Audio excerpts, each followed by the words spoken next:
Olá, tudo bem com vocês? Espero que sim, que todos estejam muito bem. Bem-vindos ao canal. Eu vou pedir para quem não tem ainda, não fez a sua inscrição, faça, que ajuda bastante o canal. Pode divulgar para mais pessoas, principalmente aquelas que precisam, né?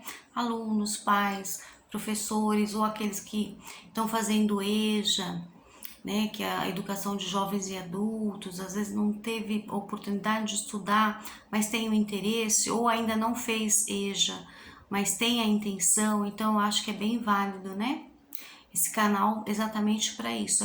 Eu estou plantando a sementinha do bem, estou tentando, né? Estou fazendo a minha parte, é uma parte social, inclusive. Não tenho fins lucrativos, o canal não é para isso. Se tiver futuramente, muito bem, eu acho até válido, justo, né? Tempo é dinheiro, mas é uma questão de cunho social, sabe? De beneficência. É só isso, de ajuda mesmo. Bom, eu vou falar hoje de textos jornalísticos, fato de notícia. Esse texto, então, de jornal, ele tem um tipo de escrita. O jornal, então, ele tem que transmitir a notícia ao leitor. E o que vai mais chamar a atenção disso é justamente o título. Tá? A função principal do jornal é trabalhar com a venda. Ele é uma empresa, ele precisa vender. E ele vai fazer isso através desse título. Lógico que o que está dentro é muito importante, mas é mais ou menos como aquele ditado que a gente diz, julgar um livro pela capa. Sim, o livro, tanto a ilustração, a capa, o título que é colocado, ele ajuda, né, na vendagem, ou ele pode até prejudicar, barrar a venda, né? Acabar não vendendo aquilo que era esperado.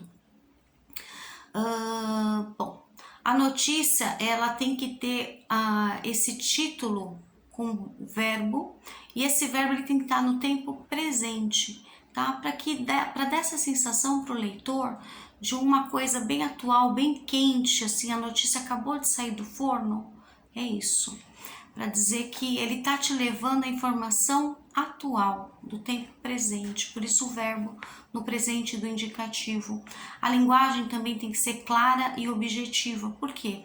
Ela tem que atingir todas as pessoas, todos os públicos, ela não pode ser seletiva, escolher esse ou aquele, né? Quanto mais ela abranger, mais ela vai vender, mais ela vai lucrar, né? Porque dinheiro não leva desaforo, é mais ou menos assim, além de ter o cunho social também, né? Porque eles têm a função de levar a informação, a notícia para esse leitor.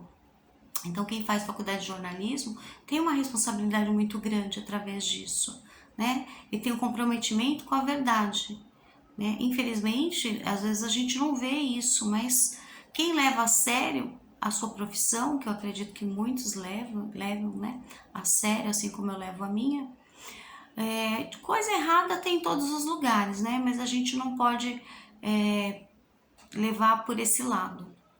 A gente ainda tem que acreditar no ser humano, que as pessoas são comprometidas e são do bem. Bom, então esse título, ele tem que ser sempre uma notícia fresquinha, atual, usando esse tipo de verbo, então, no presente do indicativo.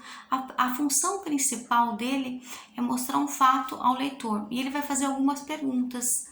E essas perguntas, então, elas não podem, de forma alguma, expressar a opinião. Aí seria um outro tipo de escrita, artigo de opinião, tá? Notícia, não. Ele só tem que mostrar a notícia, o fato ocorrido. Ele pode usar o texto, então, descritivo e ou narrativo, mas não pode expressar sua opinião. E ele tem que fazer algumas perguntas básicas também para caracterizar, então, o texto de notícia. São elas: quem, o que, quando, onde, como e por quê. Porque tem esses porquês, né, para estar sendo noticiado algo, um fato. Pode ser verídico, pode ser um caso inventado, pode ser alguma coisa que ainda está sendo levantada, mas não foi averiguada, né? Eu vou inclusive contar uma história para vocês, vou ler na realidade um texto de notícia bem interessante, bem antigo e tem até um cunho engraçado, vocês vão ver. Eu trabalhei muitos anos, trabalhei por 6 anos no jornal Primeira Mão. Então é legal porque você tem contato com jornalistas, com toda a equipe. Eu sou do tempo ainda que fez datilografia, então eu entrei como datilógrafa, fui digitadora sênior 1, 2, 3. Aí comecei a dar aula para o pessoal do telemarketing. Acho que essa era a minha vocação de tão novinha, já de dar aula para uma equipe. Então eu fiz isso durante muito e muito tempo. E já trabalhava também com correção, né? Porque eram os digitadores que faziam, então tinha o Pestap que fazia colagem. É uma profissão que nem existe mais, Pestap, né? Como eu que entrei como digitadora, na época eu entrei como datilógrafa, então datilógrafo também é uma profissão que já está extinta, né? E assim, muitas outras, faz tempo que eu tô afastado dessa área, né, do jornalismo, mas é uma área bem interessante, então tinha revisão também eu fazia, e já trabalhava com a língua portuguesa, então conforme eu dava aula já para o pessoal do telemarketing, eu mostrava todas as seções do jornal, como escrevia cada palavra e tomava cuidado para eles não terem erros ortográficos. Eu já gostava disso bem antes de fazer a faculdade então de letras. É bem interessante isso, né? Nada é por acaso. Pense nisso. Bom, o texto que eu vou ler para vocês de notícia, o título, então, Um Verdadeiro Frango.